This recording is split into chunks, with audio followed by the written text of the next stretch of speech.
राज्यात 16 जानेवारीला महानगरपालिका निवडणुकीचा निकाल लागला आणि अनेक ठिकाणी भाजपचा विजयाचा जल्लोष पाहायला मिळाला.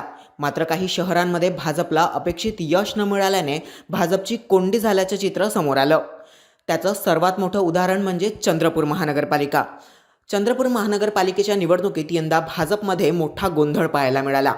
याला कारण म्हणजे भाजपच्या 2 ज्येष्ठ नेत्यांमधील अंतर्गत वाद, जो नेहमी चव्हाट्यावर आला.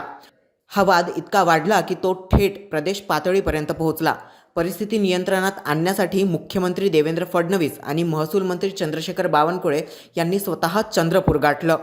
वाद मिटण्याचा प्रयत्न झाला, पण हा संघर्ष थांबण्याऐवजी आणखी उफाळून आला.